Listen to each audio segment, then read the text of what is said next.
Hutan sangat penting bagi lingkungan sekitarnya. Hutan menyimpan potensi kayu dan merupakan sumber karbon yang penting.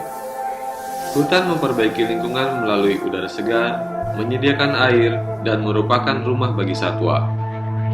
Ironis, hutan penelitian rantau yang dulu luasnya 1.500 hektar, kian lama semakin menyusut, hingga kini hanya tersisa 180 hektar saja.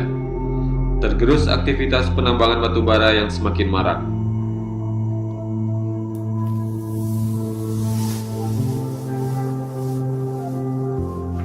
Di sungai rusak, jangan pun mau minum. Nah, mau mandi pun enggak bisa. Soalnya kalau mandi di situ mesti gatal, Mas. Nah, di sungai itu kan hutannya habis, kayu-kayu enggak ada. Jadi mata air itu sumber itu kan dari kayu. Kebanyakan gitu. Soalnya saya sendiri kan saya pernah menebang kayu, kok keluar airnya. Nah, saya percaya dari situ. Memang kalau ada kehutanan itu kan kita ini kan asri, kan segar, kan itu. Kan tapi kalau sudah ditabuk lagi seperti itu rusak. Daerah Beramban itu rusaknya itu. Jadinya pengap. Nggak ada pelindung.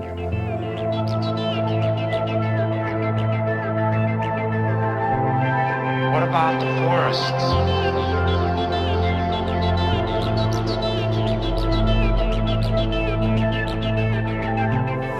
Dampak lingkungannya ya menjadi batuk. Rata-rata kalau musim kemarau ini diare sama ispa, Pak. Hutannya kan masih ada itu.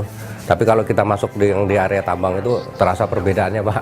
Sangat terasa panas, kita harus debu, pulang pergi pakai masker itu, Pak. Sumber-sumber mata air, Pak, kalau dulu kan sungai yang di Beramban itu, Pak, dulu dalamnya segini saya, yang di jembatan itu, Pak. Kalau sekarang kan kering segini aja.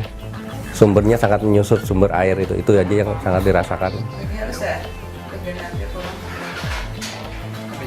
Jadi 10 penyakit terbanyak itu ISPA, kedua hipertensi, yang ketiga artritis, sakit-sakit tulang, banyaknya debu-debu juga mempengaruhi. Kalau kemarau kan debu banyak, jadi kemungkinan terkena ISPA juga semakin banyak juga.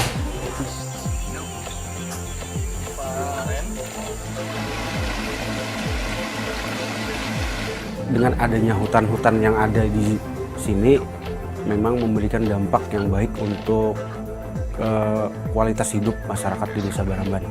Beberapa aliran sungai yang teraliri oleh limbah dari batu bara. Memang di Beramban ada beberapa RT yang memang ada kesulitan untuk air bersih, dan itu pun biasanya kalau memang kemarau panjang seperti ini, ngambilnya bahkan sampai ke hutan penelitian itu, Pak, untuk ambil airnya. Suhu yang ada di Beramban ini dengan adanya tambang di sekelilingnya mulai berakin bertambah panas.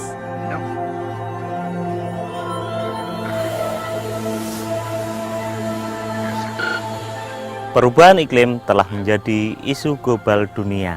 Indonesia mempunyai komitmen yang kuat terhadap perubahan iklim tersebut.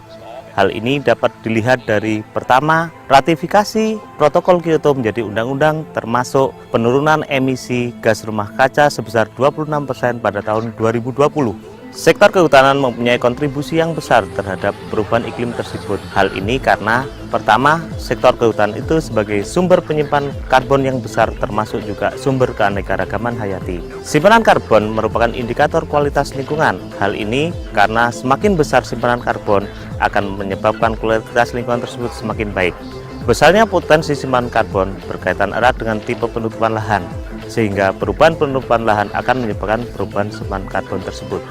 Berkaitan dengan pengukuran simpanan karbon, Balai Penelitian Kehutanan Banjarbaru telah melakukan pengukuran pada beberapa tipe hutan, mulai dari tipe hutan rawa gambut sampai dengan tipe hutan lahan kering. Pengukuran yang dilakukan umumnya bersifat langsung, yakni melakukan pengukuran pada masing-masing sumber karbon. Sumber karbon yang diukur terdiri dari 5 sumber karbon. Yang pertama, pada pengukuran karbon vegetasi. Yang kedua, nekromasa, tumbuhan bawah, serasah, dan bahan organik. Pada pengukuran karbon vegetasi dilakukan pada tingkat pancang, tiang, dan pohon. Pada nekromasa, pada kayu mati dan pohon mati.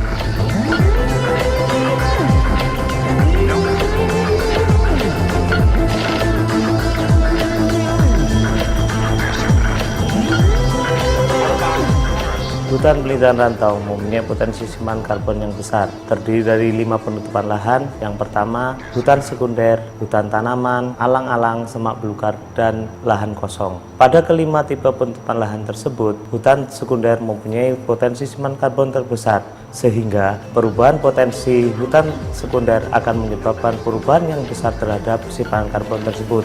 Sebagai contoh, perubahan hutan sekunder menjadi alang-alang menyebabkan pengurangan potensi simpanan karbon sebesar 30%. Secara keseluruhan, pada hutan penelitian rantau menyimpan simpanan karbon sebesar lebih dari 50.000 ton karbon, atau dengan kata lain mampu menyerap emisi CO2 sebesar 197.000 ton CO2.